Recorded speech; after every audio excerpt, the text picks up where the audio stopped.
Hello and welcome to the Gameline Wales Online's live rugby show, coming to you on Facebook Live and on YouTube. A bit of a surprise show this afternoon. We certainly weren't expecting to do this.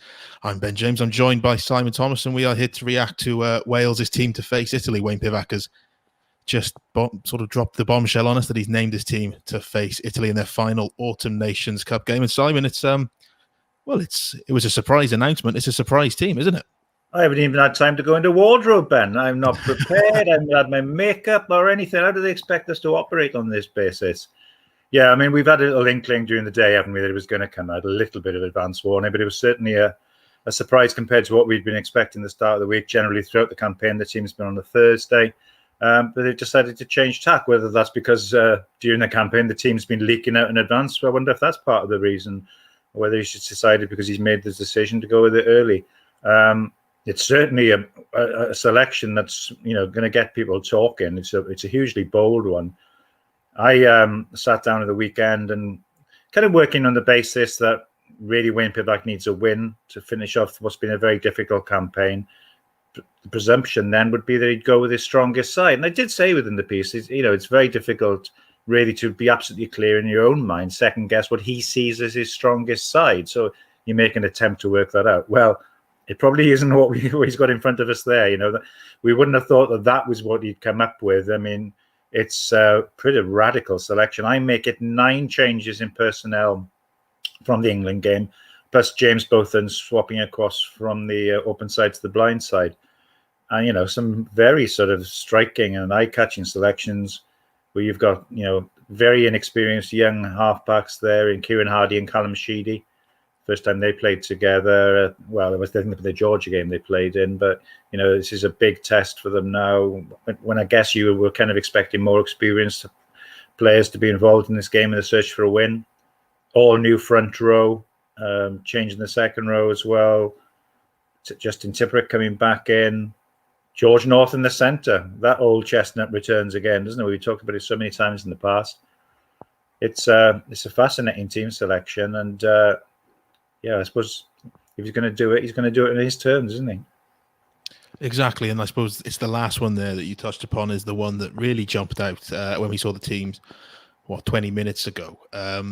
George North back at 13. I think the last time we saw him play at 13 was against Italy in Wayne Pivac's first competitive game in charge. All those, well, it seems a very long time ago. It's about 300 odd days ago now, isn't it? The start of the year, but It feels a long time ago. It's interesting that we're back at this point with George North coming back in the centre. I suppose that speaks volumes in terms of how the 13 jersey has sort of gone throughout the year.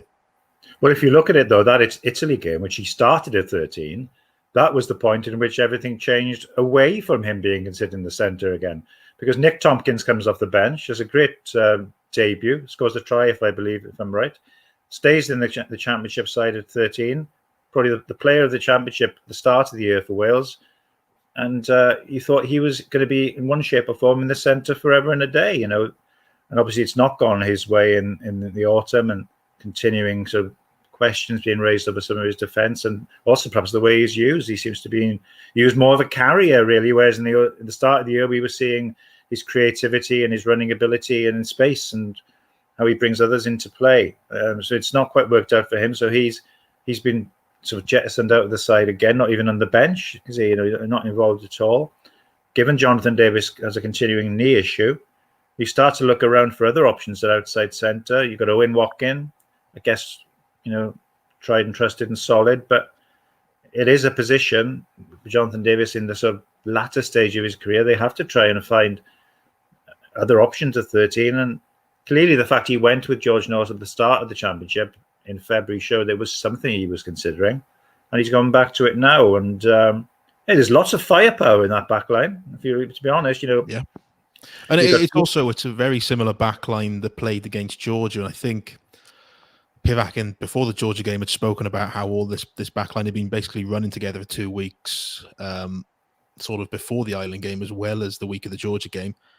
They probably they weren't as clinical as they'd have liked to be against Georgia. This is another chance then really to go out and show what a lot of these boys can do. Your Kieran Hardys, your Callum Sheedys, Reece Ammett, all these boys really just a real chance to sort of maybe right some wrongs from that Georgia game. Well, the thing is, you wonder now, don't you, how much this is a pre-planned selection? He's talked about Georgia being pre-planned. Did he perhaps, looking at the Autumn Nations Cup as a whole, decide 2 of the games are going to be full strength, as you will, the experienced full strength side, and the other 2 is going to be more of an experimentation? He did talk about using the Autumn Nations Cup to look at the 2023 World Cup. So this kind of selection would fit in with that, but you just wondered as the tournament went on whether that would change. And the mounting pressure on Wayne Pivac would mean that he would perhaps change tack on that, because it's all very well making plans for 2023, but if they lose this Saturday, he may not be around in 2023, or it might increase the chances of him not being around. So you thought, well, maybe he might go for a more sort of pragmatic experience, just get the selection to get the win. But as I said before, it does have echoes. Steve Hansen, 2003, was told if he lost the warm-up game before the 2003 World Cup to Scotland, he was down the road. Had the chance to go for his strongest side, stuck to his guns, played a squad selection to give everyone a game, working on other players' fitness while they weren't playing, won the match. The rest is history, goes on to be a World Cup winning coach. Now, it'd be nice if Wayne Pivac went on to be a World Cup winning coach. You never know. But it's certainly been bold, and it does ring echoes to me that this is what he was planning to do with this 4th game, to have another look. And, if it comes off and some of the young charges come through, great. And you would say, in fairness, you look at the players who've performed best during this autumn, and you're looking at Johnny Williams, Lewis Rees-Zammit, you're looking at James Botham, you're looking at Shane Lewis-Hughes, all people who hadn't been capped before this autumn. So maybe going with youth, going with new faces is the way. So you've got a first start for Sam Parry. Good luck to him. He's waited his turn during this autumn. You've got Will Rowlands coming in. I think it's just his 2nd start, so quite inexperienced there. Nicky Smith. Where's he been? He's back, Exactly. And, in a way, you wonder why he had been, because Nicky's a good scrimmager, very good over the ball, good mobile player. So he's got a lot to offer.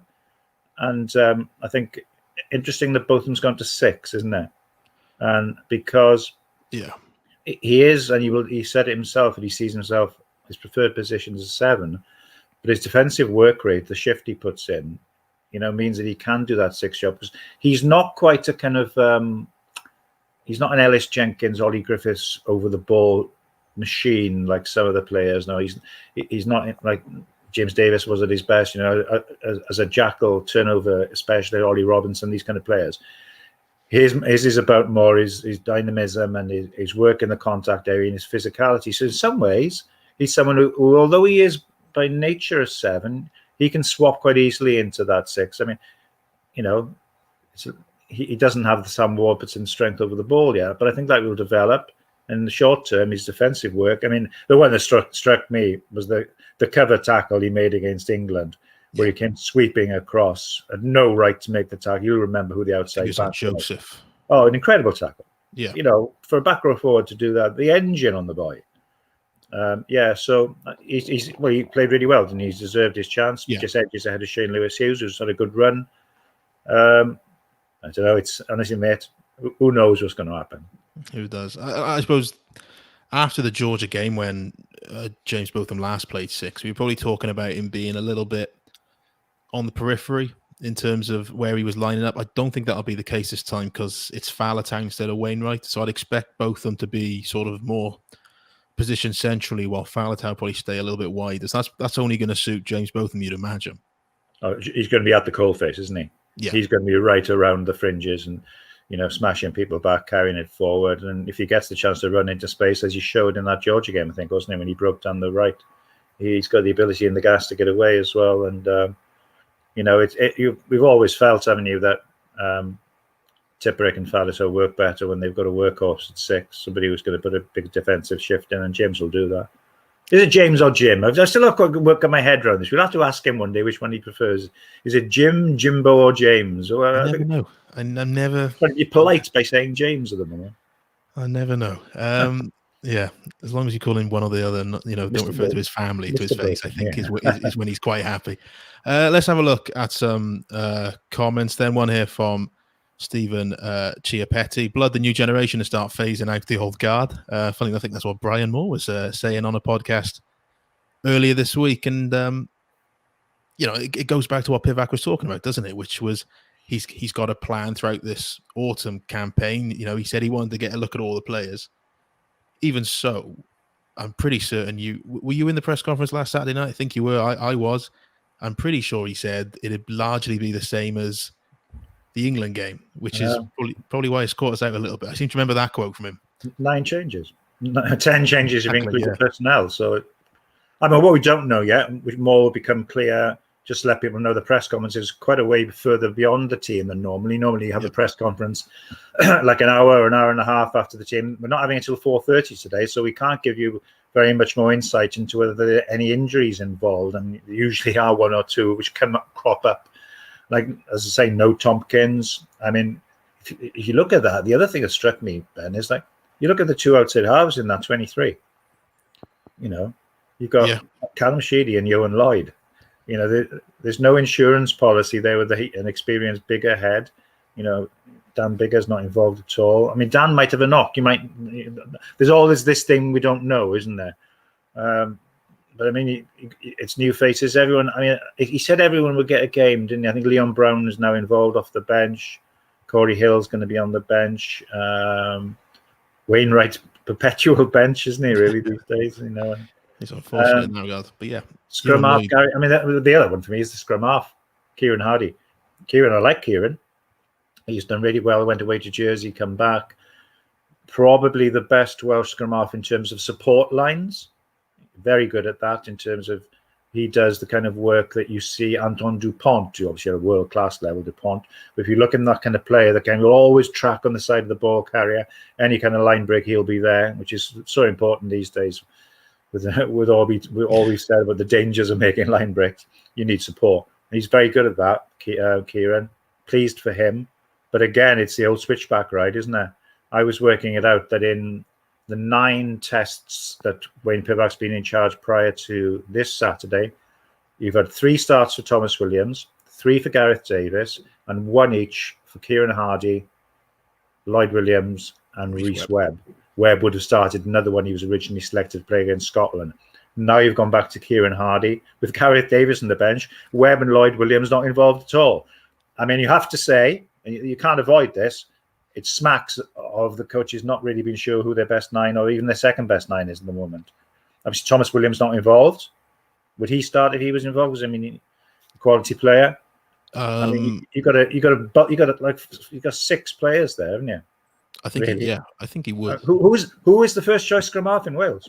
This is the thing, isn't it? You think we don't know, do we? When it was 3 scrum halves back in the Six Nations, we were having a hard enough sort of time working out who it was. You know, it felt like they wanted it to be Thomas because he was the one giving the starting jersey at the start of campaigns, but it didn't work out that way. And he's younger. Webb, and he's younger, and he probably didn't get the time in the jersey. Webb sort of came back into it towards the end of the campaign, and then Thomas gets injured. So we bring in Kieran Hardy, who's a young kid.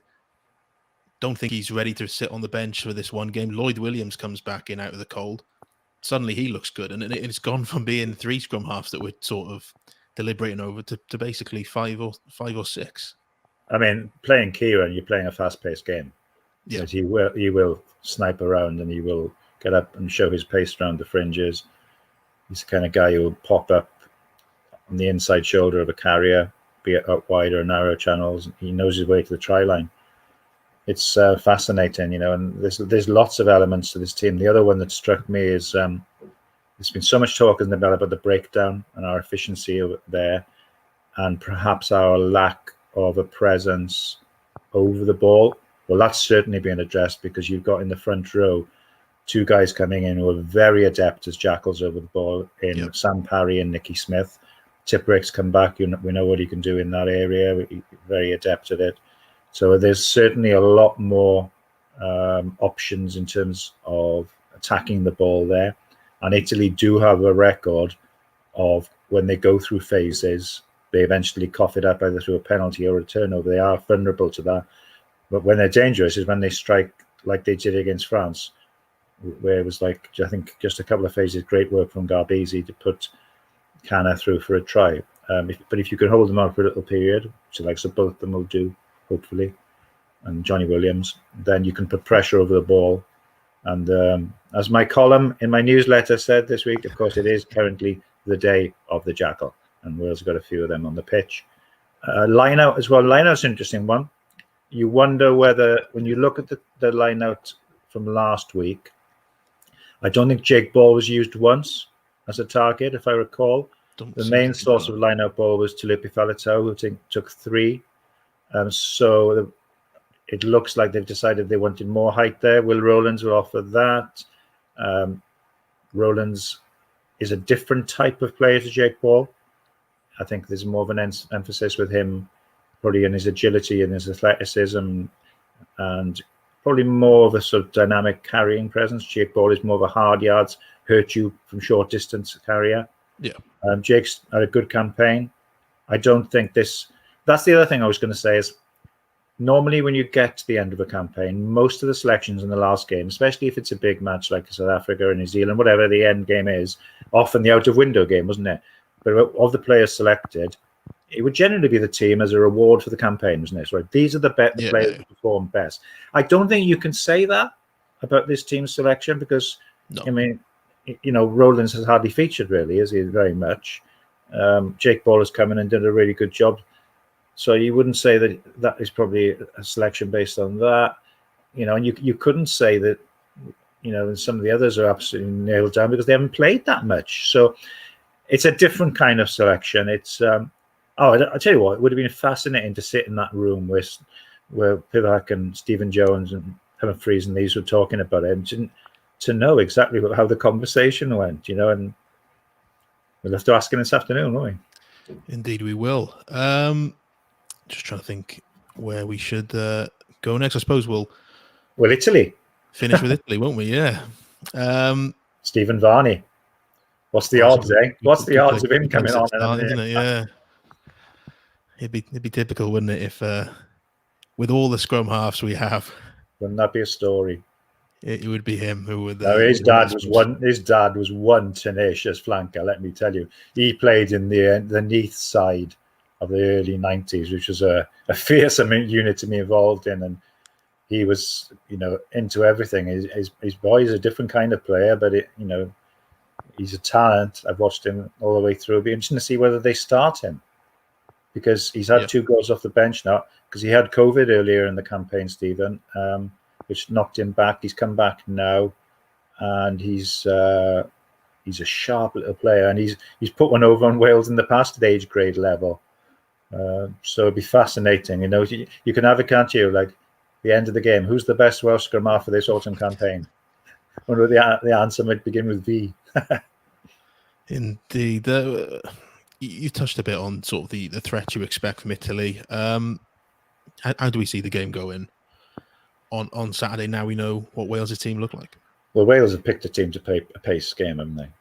When you've got 2 young attack-minded halfbacks. I mean, Callum can play both ways. He understands the game of rugby. As Pivac, as Pat Lamb said, it's like having another coach on the field. He's a bright lad. He's a tactician, but he does look to play as well. He will challenge the line. Just a good all-round player. But with the pace they've got in that back row, you've got 3 big guys quick over the ground there, haven't you? With and Will Rowland is a open athletic player as well, and there's pace in the front row. There's a huge amount of pace in the back division, and you've got 100 cap wing in the centre, Lions wing, pace to burn with Liam Williams, Josh Adams, and Louis Samet. There's only one way you can play that, innit? You've got to play with gas. You've got to play with width and with enterprise. It'll be exciting. If Wayne Pivac is to go down, he's going to go down in flames with this selection, isn't he? Indeed, it's probably the sort of selection that you've got to offload, which we just haven't seen enough of from Wales, which I think probably comes to do with a number of factors. The fact they've been on a losing run, the fact that they're playing in pretty awful conditions. But if there's one thing that can negate all the sort of negativity around the breakdown and everything at the minute, it's just keeping the ball alive. That's a perfect way to sort of play sometimes. The offload comes from confidence, though, doesn't it? It does. That's the issue. If you look at the number of offloads per game in Pivac's Wales, I think early on in the Six Nations, they reminded me a bit of France about 5-6 years ago, when they just went crazy with the offload, and then it sort of started to go wrong, and it just game by game it just drops, and that's where we are now, isn't it? But yeah, you feel moving forward that they just need to commit to that game plan, especially with the way the breakdown's going. Do you like the team? I do, yeah, I do. That didn't sound as enthusiastic as it probably should have, did it? I do like the team. George North's not someone who's ever really convinced me at 13. I don't buy the argument that moving a winger into the centre automatically improves his game, gets him more touches. If anything, it just makes it harder sometimes for him to get touches because you've got more to think about. You can't really come out your position as cleanly. But I look at the back line. I think on the whole, that's a back line that can cause problems. The pack, I'm interested to see how Sam Parry goes, both with the line out and, as you say, with the breakdown. I big hope, opportunity for him, isn't it? Big opportunity. Exactly, massive opportunity. I hope that with people like Nicky Smith and Sam Parry and Tiprick, we can see just a bit more of Wales playing off transition, because that's where the Scarlets were so successful. That's where you'd hope Wales are going to be. It's going to be hard just because virtually every breakdown now turns into a penalty rather than a turnover. Well, I mean, it is hard to play off it, isn't it? But I just hope we save it more. This is what I addressed in my column this week for the newsletter. I can see why they made the changes in terms of the breakdown interpretation. Yeah. Because they were looking to produce a faster paced game and probably more counter-attacking of turnovers, of turnover steals. Just to explain in simple terms, as I understand it, speaking to referees and speaking to players, I mean, essentially, the Jackal has been given more rights on the ball. So if you come in now on the tackled player and you lift the ball at all for a split second, you tend to get the decision now. The player on the ground who's tackled has less time than ever to place the ball. You give him the split second, and if not, you're pinged. Part of it, I'm sure, I think anyway, was designed to protect the Jackal, because obviously the shorter a breakdown ruck lasts, the less time there is for him to be smashed out by a ferocious clear out. Yeah. Now, my argument was the way to address that was to take a zero tolerance stance on dangerous clear outs, as they've done on head-high tackles. They seem to have addressed it in another way by trying to reduce the speed of rucks by giving penalties straight away. And as we've said, the end result of that is teams always find a way around problems. It's become a problem for the team with the ball. So what did the team with the ball decide to do now? They decide not to have the ball. Because if you take the ball into contact, when you're that vulnerable in so many situations, especially as Ben Young said off a line break, where you can become isolated away from your support, teams are now just reluctant to really carry the ball into any kind of space for fear of getting turned over. So what you're seeing is teams kicking the ball away more and putting the pressure on the opposition, looking for them to make a mistake or to give a penalty away, which often turns to points. Yeah. Now, these things, I've been coming to this for a long time. I've seen lots of these kind of troughs. We've been through periods of aerial ping pong before. And the game sorts itself out. It finds a way. But at the moment, as is often the case, when you tinker for good intentions to try and make the game more attractive, you often get the opposite consequence. Yeah. And we're dealing with that at the moment. But week by week, attacking teams are trying to find a way, aren't they? And if you are going to kick, it's about being really constructive with a kick. You've seen so many cross kicks. You see many what they call kick passes, aren't they? You've seen them done from 10 feet away now. It's an amazing thing, But then I go back to it. Whatever rugby you watch, it is always pretty simple, really, isn't it? You just got to be going forward at pace. Going forward at pace, and teams are stressed. Yeah, I think it's less the laws that are making rugby, quote, boring at the minute. It's more, being honest, it's the Autumn Nations Cup, isn't it? The only thing I'd say about that is I've seen it and sensed it at regional level as well. That's fair enough, but then, you're always going to get bad games. But then I've seen, teams like Bristol and Wasps just play brilliant rugby and get to latter stages of tournaments in that same vein. That's just how rugby goes, isn't it? I think with England it's interesting because everything's a bit behind in England, isn't it? They've only had 2 weeks of rugby, and it's really there's not been a huge amount of focus on it because the Autumn Nations Cup is being going on. I'll be fascinated now. Well, yes, in the league, but particularly Europe, which is a real showcase. The international rugby will have finished. You're going to have the best teams in Europe going head to head with, I guess, the star names being filtering back during the process. That for me will be interesting. What will the rugby be like in there? What will teams do to adapt to the new regulations? Because we go back to that little clip that's been doing the rounds, which I know you comment on. I think Murray Kinsella put it out of. It was a breakdown clearance in the Wales England game. Daly, well, I think Elliot Daly makes a tackle, and I think is it Liam and Josh Adams come in? I think it's Nick Tompkins. Nick Tompkins and Josh Adams come in. They came flying off their feet, and it could have been dangerous. And again, that to me comes back to the fact that teams now, because they know the jackal has such rights on the ball, teams are more desperate than ever to try and clear out immediately. So you're actually getting them flying in more, because you know that the longer you allow somebody over the ball, you're going to get pinged. So teams are sort of coming in without real control, diving off the ball. So all these kind of things are happening. And teams are trying to get to grips with it all. But what's noticeable to me is that the teams who are really prospering are the ones who don't look to play, or who don't have to play in space. England, Exeter, the way they play with the short carry. You look at Vunapola's try against Wales last week, where he was kind of wrestled over the line by Joe Launchbury. He was making that a bit of a tactic of his. When you're going through that, where you've got an immediate latch on you, you're not going to get turned over because you're just smashing everybody out the way. Those teams, they're adapting well. Now, the trouble is, do Wales have that in their locker? Not so much, do they? No. Not so much.